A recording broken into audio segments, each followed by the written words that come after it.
Hello students, hope आप सभी सुरक्षित होंगे।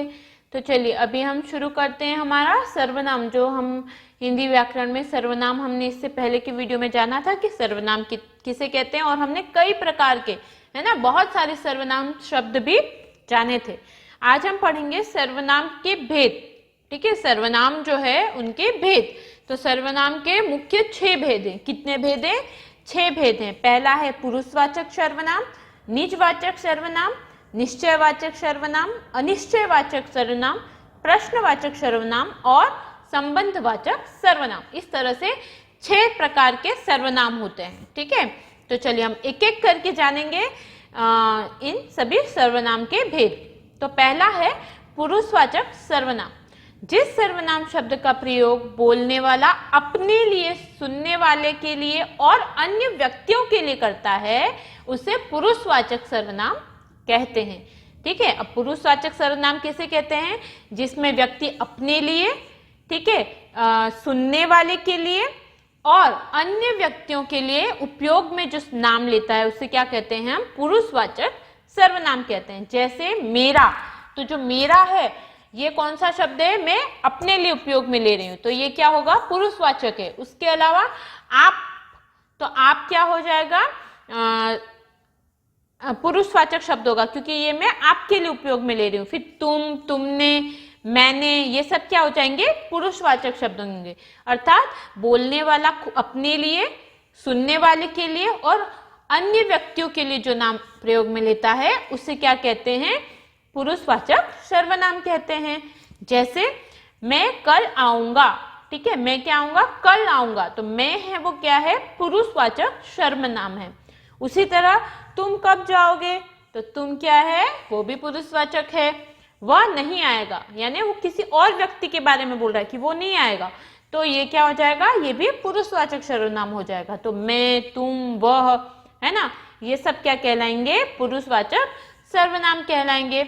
उसी तरह दूसरा है निश्चयवाचक सर्वनाम। कौन सा है? निश्चयवाचक सर्वनाम। जिस सर्वनाम शब्द से किसी निश्चित व्यक्ति या वस्तु के बारे में पता चले उसे निश्चयवाचक सर्वनाम कहते हैं। जैसे यह, वह, इसमें आदि। यह मेरा घर है। अब यहाँ पर घर की बात हो रही, तो हमें पता है कि वो किसका, उसे पता है कि वो किसका घर है, तो यह मेरा घर है। ठीक है उसी तरह वह कमीज मुझे चाहिए। कमीज मतलब जो शर्ट होती है उसे क्या कहते हैं? कमीज। तो वह कमीज मुझे चाहिए, तो यहाँ पर मुझे पता है कि मैं किस कमीज के बारे में बात कर रही हूँ, तो वो क्या हो जाएगा? निश्चयवाचक। जो आपको पता है जिस चीज के बारे में, जिस व्यक्ति के बारे में, तो वो क्या कहलाएगा? निश्चयवाचक सर्वनाम कहलाएगा। उसके बाद उसे इधर रख दो। जैसे मैं कहूंगी पेन को यहाँ पर रख दो, तो मैं पेन नहीं कहूंगी, लेकिन आपको भी पता होगा और मुझे भी पता होगा कि मैं किस चीज के बारे में बात कर रही हूँ, तो उसे क्या कहेंगे?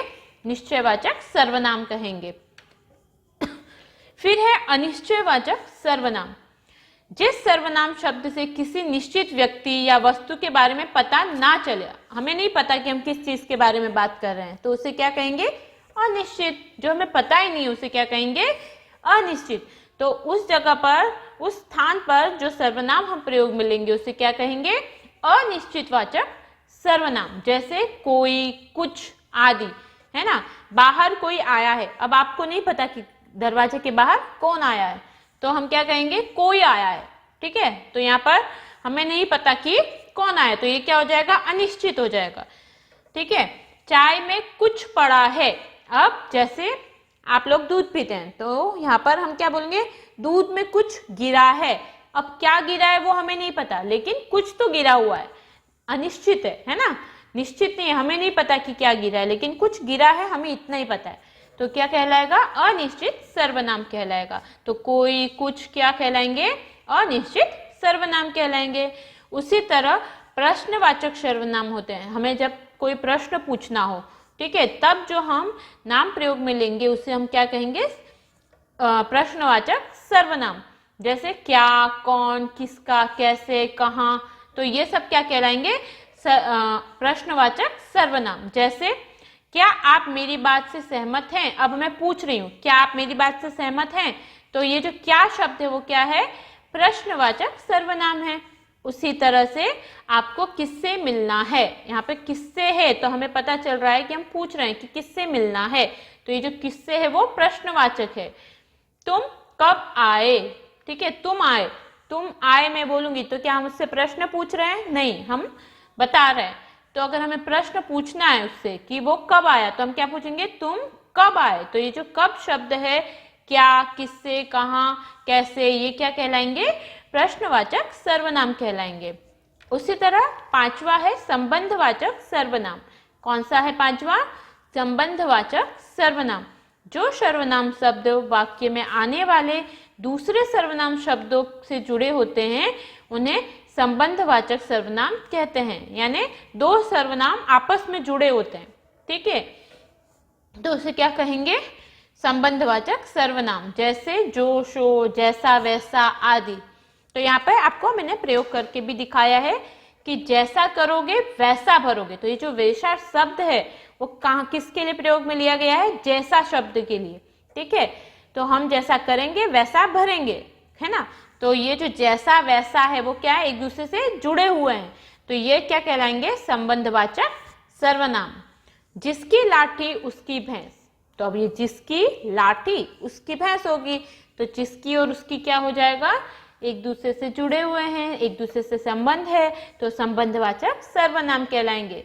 जो मेहनत करेगा सो फल पाएगा। जो, शो, यानी जो मेहनत करेगा, जो मेहनत करेगा सो फल पाएगा। तो जो और सो क्या है? एक दूसरे से जुड़े हुए हैं, संबंधवाचक सर्वनाम कहलाएंगे।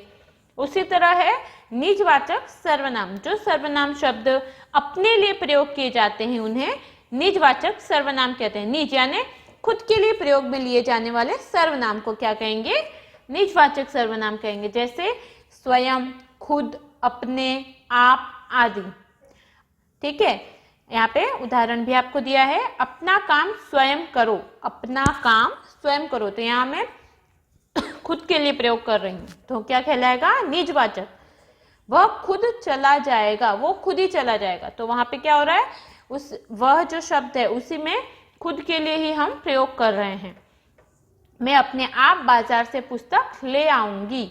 मैं अपने आप बाजार से पुस्तक ले आऊंगी। तो ये जो अपने आप शब्द है वो निज है, मैं खुद के लिए ही बोल रही हूँ, ठीक है, अपने से ही बोल रही हूँ, मैं किसी और के बारे में नहीं बता रही। तो क्या हो जाएगा? यहाँ पर निज हो जाएगा वो। तो उसे क्या कहेंगे? निजवाचक सर्वनाम कहेंगे। तो ये जो सारे सर्वनाम थे, अलग अलग तरीकों से सर्वनाम का प्रयोग किया जाता है, ठीक है। कुछ प्रश्न पूछने के लिए होते हैं, कुछ स्वयं के लिए उपयोग में लिए जाते हैं, कुछ अन्य व्यक्तियों के लिए उपयोग में लिए जाते हैं, ठीक है। तो इस तरह से सर्वनाम का प्रयोग होता है।